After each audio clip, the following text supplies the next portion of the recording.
everyone. Welcome to the Minnesota Furs podcast, kind of an experimental first episode. So we're going to call this episode 0. My name is Rico. I am the president of Minnesota Furs, and with me I have Gray. Hello, I'm Gray. And we got Serg. Hi, I'm Serg. So I guess Gray and Serg, what's kind of started off of I was going to talk about what is Minnesota Furs, but we'll get into that a little bit later. But why are we doing a podcast? Do you guys even know? I think it's a bit of just why not, but also just to kind of give people something to do besides reading a newsletter, which I'm not sure a ton of people do anyways. Yeah, I feel like newsletters are Very early 2000s. I can give a little bit more of a perspective on the back end of things with Minnesota Furs. I guess actually this leads perfectly into what is Minnesota Furs. We're a nonprofit based in Minnesota that was established kind of as a central planning point for bringing together meets and a convention and whatnot. It was planned on the board, because we have a board of directors because we're a nonprofit, that we really should have some sort of new format of getting announcements out. The website has a forums, which is also very 2005-esque. And we figured exactly that. Nobody really reads anymore. You have to grab people's attention in other mediums. So we figured a podcast was kind of a fun one. I believe one of you here is a big audio fan. Yeah, I am a little bit too much in the audio, but I love microphones and all this stuff. It's really fun to play around with. Gray, do you have some background of from when I kind of reached out to the Discord and kind of got your guys' opinions on it? You were another person that kind of reached out. Is there anything about audio or something that excites you, or is it just the thought of a podcast or something new and different? I mean, yeah, it's Serg actually's gotten me in a little bit more into audio than what I previously was. Back in high school and stuff, I was in theater and everything else, and so I got to play with all the microphones and set up stage productions and whatnot. So I have a little bit of background with the stuff. Yeah, mostly it was something new and interesting, and sounded like it could be a lot of fun to kind of help out on. Exactly. I'll talk about it a little bit more here later in the episode. And again, this is experimental, kind of episode 0, ground zero of the podcast. So we're working on a format that works best for kind of segueing and flowing through the different topics here. But typically in normal circumstances, Minnesota Furs basically evolves around events. And 2020 was different for us because we didn't have a Discord. So when things were starting to kind of, to lack of a better term, fall apart in terms of just social interactions, we thought to bring a Discord into Minnesota Furs. And correct me if I'm wrong, Gray and Serg, I believe you guys have been around for a majority of it ever since it kind of begun, correct? Yeah, I'd say has joined kind of out the con of migration. Yeah, I think I joined the Discord about 2 weeks after it was initially created. I had only been in the state for a very short while at that point, so I thought it was just kind of a cool way to actually get to know and meet some of the people when I can't meet them in person.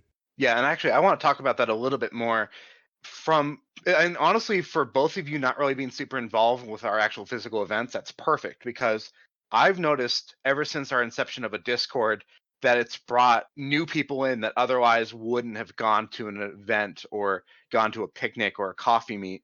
Do you think being introduced to people in the Discord, then to eventually meet people in person, is a great segue? Oh, definitely. I mean, it helps bring people out of their shells a little bit. It's really fun and nice just to kind of talk to people and feel them out, so to speak, and kind of get to know people just a little bit ahead of time. And you get to learn some likes and dislikes, and it gets a lot of that awkwardness of a first meet out of the way because you're already kind of friends. You already kind of know about people, and it can definitely help when you're talking about trying to meet up in real life, especially as could be safe to start doing in-person events again. Yeah, it's Serg, definitely made me feel a lot more comfortable actually meeting people, being yeah. actually out there and knowing people before actually going in.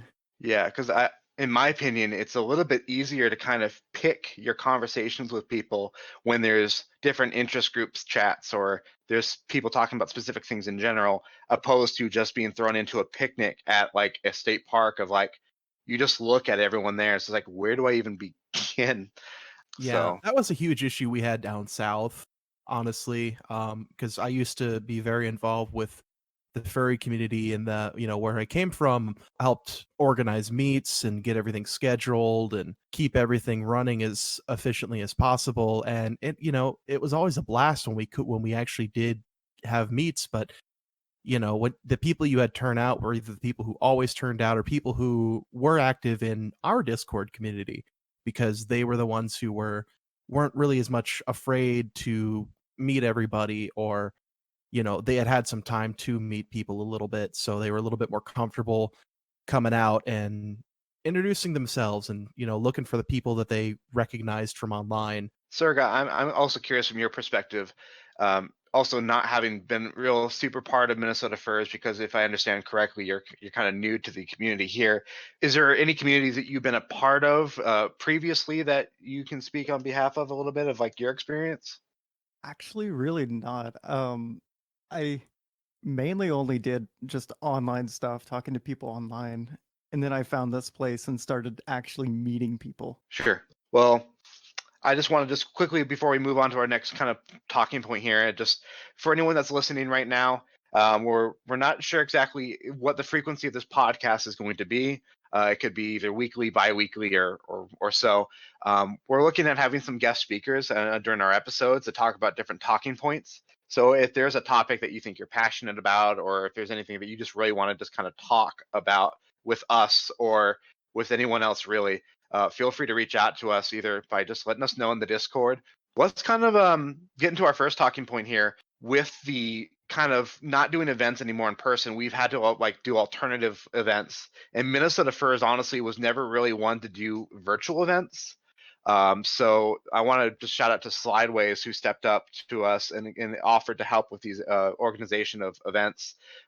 Most recently, we had an online game night of Among Us, which I wasn't there for, but I am very familiar with the game. Were either of you guys there for the Among Us game night? I was. Unfortunately, this last one kind of fell flat. I don't think the word got out quite enough to enough people. So we didn't really get around to playing it, but it did kind of devolve into a Uno free for all, which is actually carried on for the last couple days. Gets a little chaotic, but it's a lot of fun. I suppose part of the virtual game nights is one of the perks is it's not committed to being that game. Like you just said, it kind of evolved into Uno. I guess that's kind of the nice thing. Like, sure, it's great to go to a bowling alley and go bowling with people, but it's kind of hard to be at a bowling alley and be like, hey, let's play paintball.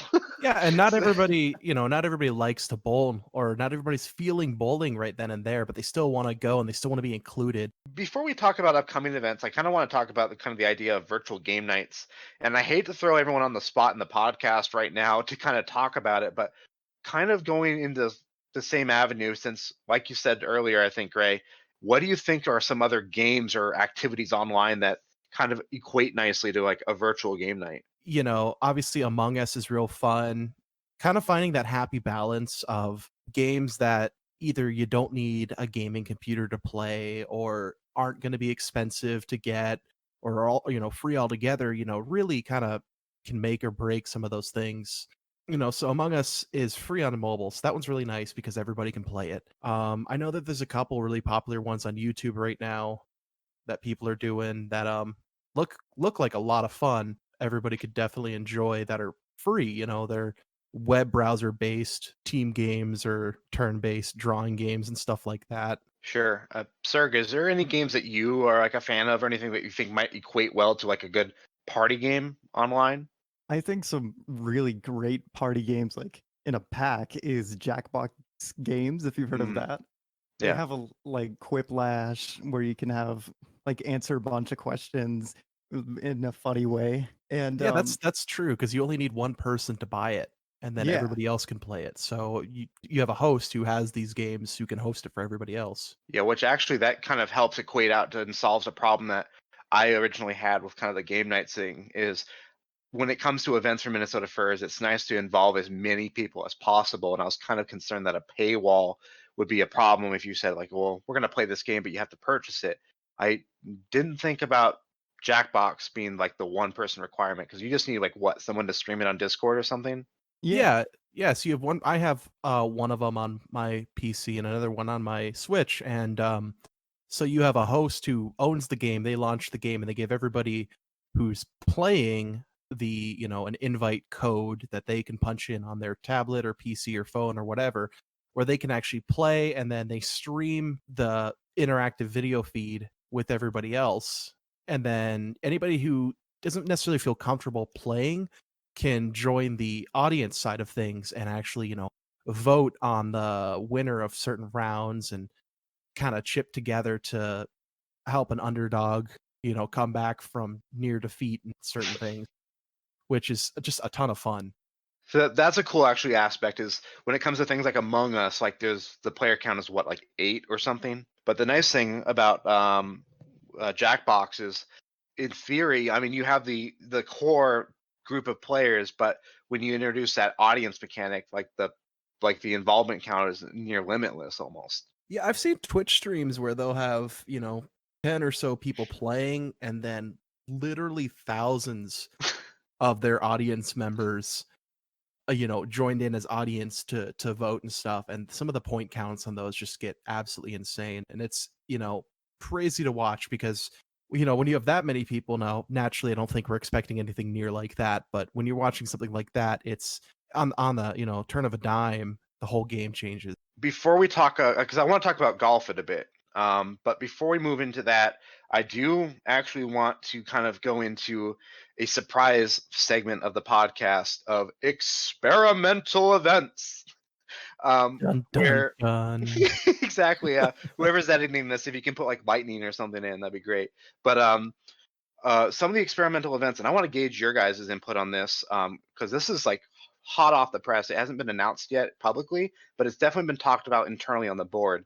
So I want to get your guys' input on these. Online Pinewood Derby.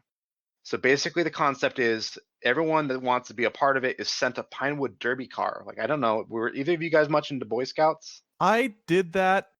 Yeah, I did Cub Scouts. I never went into Boy Scouts for other reasons, but yeah, I did Pinewood Derby once with my dad, and that was a lot of fun. Serg, much experience in that at all? I actually did Boy Scouts with that, and I still have the 2 Pinewood Derby cars I used. And Okay, no cheating and no reusing them now. That's a good point. Actually, I need to factor that in now. It's going to be hard to prove if it's like a fresh car. But basically, the idea is whoever's in. Yeah, we'll have to You must serialize post the pictures. cars. Yeah. But Can I 3D basically, print one? that's a fun idea. Actually, I like that idea. I mean, I don't have to explain this too much. I mean, everyone knows what a Pinewood Derby is, but basically, it's whoever's interested just covers the cost of the car. We mail it to you. You mail it back with a prepaid envelope, and then we televise it. And we have, just like how Furry Migration Online worked, we use the same set of technology for that, but we stream it out, and we get some over-the-top announcers. We do a bracket. Do you guys think that would be fun at all? Yeah, and not to sidetrack you too much, but you said California Migration. What is that? California. I said Furry Migration. Oh. It sounded Did I say California? You said California Migration. I was like, huh? Like, I'm like what's looking going on around there? the room to see, like, did I see something in the room that said California that threw my mind for a loop? Okay, I guess I said Californication? California Migration might be an interesting take on it. We might have to look into that. Are we gonna collab? I know some people. But that's Have your one of the people ideas. call my people. Yeah, I'll get them in touch with your people. LinkedIn, or what's your preferred medium? Telegram. Telegram. I was expecting something wittier, but okay, Telegram. One of the other ideas as well is we haven't been able to really do our picnics, so we have the world finished. I'm not sure how much I can actually say, but the world is finished in VR chat. But actually having a picnic in VR chat. I don't know of you two. Do you dabble much in VR? I used to play it a ton. And then he bought an index. Yes. He bought an index and he played a horror game, and I don't think he's picked it up since. Wait, so you invested a ton into an index and then you went cold turkey? Well, I played Half-Life Alyx on it, and I got to the part Jeff, which is like the zombie that can't see. It completely terrified me, and I can't play anymore. We might have to have the editor bleep that out because I don't know. I've also played Half-Life Alyx, and I don't know. Would you consider that you just said technically a spoiler? Not really, right? No, it isn't. It's vague enough. I mean, I've played it. It's super vague. I think it's fine. You didn't mention anything about what he does or how you defeat him, so I think it's cool, right? Yeah. I think it'll Yeah. be fine. We'll just in post add spoiler alert just to be safe. You could have just beeped it out, and nobody knows what we're talking about. That's also entirely fair. So how about that new Counter-Strike map, huh? Man, so yeah, man, cold turkey on. So wait, when you said he got scared by a scary game in VR, you're referring to Half-Life Alyx. Yes. You know, there's much scarier games than Half-Life Alyx, right? He was streaming Alien Isolation here in Mhm. Discord for about a week, and then gave up for much of the same reason. Gotcha. So Mhm. actually, that's fun. I don't mean to throw you under the bus here, Serg, but how's this for a new event idea? This is even hotter off the press. This is right now. We buy Serg a the scariest game we can find in VR, and he streams it and has to go an hour. Oh god. Okay, how about a co-op and I'll play it with him? I like that. That works. I could do that. I have a Vive and I'm thinking about upgrading to the Index just, cuz why not? But I Sure. would happily co-op a game with him just to give him a little bit of a break. Serg, does that sound Or is that to spook good him grounds more. for you? Well, I mean, you have a it's friend scary, there. but I do have the confidence of a friend, so maybe. Okay, we'll have to play with that idea. I don't know if it will be a Minnesota Fur sponsored event, but definitely an event within the Discord. It sounds fun. Let's talk about Golf It. Golf It. One of my favorite games of all time. Let me open Steam and tell you how many hours I have in it real quick. While he's doing that, does someone want to explain what Golf It is? All right. So Golf It is basically like mini golf. Yeah, I'm And following. I mean that's kind of just the entire thing. Oh, So it's just mini golf. So 89 hours on this profile. in the last 2 weeks or all time? All time on this profile. Oh, Not quite as much as Shell Shock. That's another story. But yeah, so Golf It is a mini golf game. It's been ported to VR, but so your camera follows the ball and your mouse is your putter. There's no people or anything like that, and it's 90% of it. The game is user created maps. Mhm. So some of it can be super hectic. There'll be there's tons of hole-in-one challenges, trick shot courses and stuff, but there's also a lot of just really nice, relaxing, very theatrical courses as well. So now explain to me like I'm 5 years old. I'm trying to understand. I own personally golf with friends. Is there a difference between the two?